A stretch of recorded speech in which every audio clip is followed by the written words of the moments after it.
Day 1. It was the day the world ended. Dr. Will Wright had been in his laboratory for weeks, trying to find a cure for the virus that was spreading like wildfire. He had been working tirelessly, putting in more hours than any normal person could handle. But he was determined to find the cure. He had to. The virus had already infected millions of people, and the death toll was rising every day. It seemed like no one was safe. The virus had been spreading so quickly, it was impossible to contain it. Day 10. Dr. Will had been in the lab for 10 days now, and he was beginning to feel the strain of all the work. He had been working around the clock, but he was still no closer to finding a cure. He had made some progress, but it wasn't enough. He knew he had to keep going. He had to find a way to save the world. Day 20. Dr. Will had been in the lab for 20 days now, and he was starting to feel the effects of the virus. He had begun to develop a fever, and his body was aching all over. He was also having trouble sleeping, but he knew he had to keep going. He had to find a cure. Day 30. Dr. Will had been in the lab for 30 days now, and he was beginning to lose hope. He was still no closer to finding a cure, and he could feel himself getting weaker every day. He had to keep going, he had to find a way to save the world. Day 40. Dr. Will had been in the lab for 40 days now, and he had finally found something. He had discovered a way to neutralize the virus, but he needed more time to perfect it. He was running out of time, but he knew he had to keep going. He had to find a way to save the world. Day 50. Dr. Will had been in the lab for 50 days now, and he had finally perfected the cure. He had tested it on himself, and it had worked. He was elated, but he knew he still had work to do. He had to find a way to get the cure to the people who needed it. Day 60. Dr. Will had been in the lab for 60 days now, and he had finally figured out how to get the cure to the people who needed it. He had developed a type of serum that could be injected into the infected, and it would neutralize the virus. He just had to get it out into the world. Day 70. Dr. Will had been in the lab for 70 days now, and he had finally figured out how to distribute the cure. He had developed a way to manufacture the serum on a large scale, and he was now sending it out to the people who needed it. He was saving lives, and he was determined to keep going. Day 80. Dr. Will had been in the lab for 80 days now, and he was finally starting to see results. The number of infected people was decreasing, and the death toll was dropping. He had done it. He had found a cure for the virus. Day 90. Dr. Will had been in the lab for 90 days now, and he was finally starting to see the world return to normal. The virus had been contained, and the infected were being cured. He had done it. He had saved the world. Day 100. Dr. Will had been in the lab for 100 days now, and he was finally able to take a breath. He had done it. He had found a cure for the virus, and he had saved the world. He had made it through the zombie apocalypse, and he was determined to never let something like this happen again. The year was 1348, and the world had come to a standstill. It had been months since anyone had seen or heard from anyone outside of their small village. Life had been hard, but everyone believed they could carry on.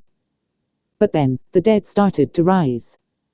At first, it was just a few villagers who had passed away suddenly and mysteriously, only to reappear a few days later, walking the streets, a strange pallor to their skin, eyes that seemed to be looking right through you. People were scared, but they had no idea what was going on. Then, more and more of the dead began to rise, and soon it became clear that this was no ordinary occurrence, this was a zombie apocalypse. The village was in chaos. People locked themselves away in their homes, or fled to the nearby woods, trying to escape the terrifying creatures that seemed to have no regard for human life. The village council decided that something had to be done, and quickly. But what could they do against an army of undead? Then, they had an idea. They decided to arm the villagers with whatever weapons they had, and organize an army to fight the zombies. They rallied the villagers to their cause, and soon the villagers were armed and ready for battle. The battle for the village was a bloody one. The villagers fought bravely, but the sheer number of zombies was overwhelming. In the end, it was only through sheer luck that the villagers were able to drive the zombies away. The village was safe, but the damage had been done. Many of the villagers had been killed or had gone missing, and the survivors were left to pick up the pieces of their shattered lives. Months passed, and the village slowly began to rebuild. But the villagers still lived in fear. They knew that the zombies could come back at any time, and they were determined to be prepared. The village council decided to fortify the village with a tall wall and a moat, and to create a militia to protect the village. They also decided to strengthen their faith in God, believing that He had saved them from the zombie apocalypse. The village of 1348 was saved, but the people would never forget the horror of the zombie apocalypse. They would never forget the courage and strength of their fellow villagers, and they would never forget the faith they held in God. The sky was a deep, dark shade of blue. It was barely visible in the early morning light, yet the sun had not yet risen. It was the kind of morning that felt like a dream, like the world was still asleep. Jake had been living in this small settlement for over a year now. It had been peaceful, until a few weeks ago when strange things started to happen.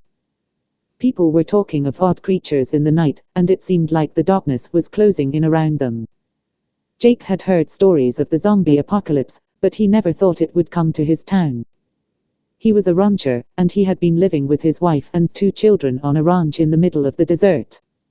The morning was peaceful, until Jake heard a strange noise coming from the distance. It sounded like a growl, but it was unlike anything he had ever heard before. He looked out his window, and saw a dark figure stumbling towards the ranch. It was a zombie, and it was coming right for him. Jake grabbed his rifle, and ran outside to face the creature. He tried to shoot it, but it was moving too fast. He was about to give up, when he heard a voice from behind him. "Hey there, Jake. You're gonna need to do something about that thing," said the voice. Jake whirled around and saw an old cowboy standing there with a shotgun in his hands. The man had a thick gray beard that hung down to his chest and a cowboy hat perched atop his head. The old man told Jake that he knew about the zombie apocalypse and that there were more of them out there. He said that if Jake and his family wanted to survive, they would have to fight. Jake listened to the old man, and soon he and his family were outfitted with weapons and ammunition. They were taught how to fight and how to use the weapons. The next morning, the sun rose and the zombie horde descended upon the ranch. Jake and his family fought back, but it seemed like there was no end to the horde. After hours of fighting, Jake and his family managed to drive the zombies away. They were exhausted and bruised, but they were alive. The old man had been right. If it wasn't for his help, Jake and his family would have been lost. Jake was thankful for the old man and the lesson he had taught them. From that day forward, Jake and his family never took safety or security for granted. They learned how to fight, and how to survive in this new world of the zombie apocalypse. They had become the cowboys of the zombie apocalypse, and they were determined to not let the darkness take over. The war had been raging for years, leaving the land soaked in so much blood and sorrow that even the bodies of the fallen could not be distinguished from the dirt. The Union and the Confederacy had been locked in a bitter stalemate, each side refusing to accept defeat. And then, the unthinkable happened. It started with a few rumors of strange creatures rising from the dead and devouring the living. At first, they were written off as tall tales, but as the reports grew more frequent, it became clear that the living dead were real, and they were on the march. The full scope of the disaster was not realized until the Union and Confederate forces came face to face with the walking corpses. The armies were quickly overwhelmed, and the soldiers scattered in all directions, seeking safety in the wilds of the countryside. The undead horde was relentless, and soon, all of the major cities in the south were overrun. Those who had the means to flee made it out alive, but the majority were left behind to fend for themselves against the relentless onslaught of the living dead.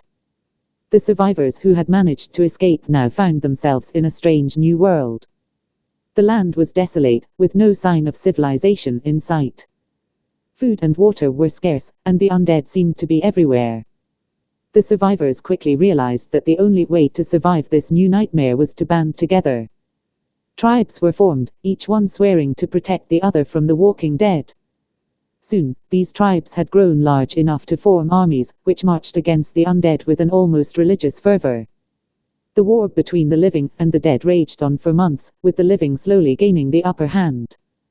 Finally, after months of fighting, the survivors were able to reclaim the cities they had lost, and the zombie plague was contained. The survivors had survived, and the war was over. But the scars left by the zombie apocalypse would remain for years to come. The land was littered with the remains of the undead, and the people were forever changed.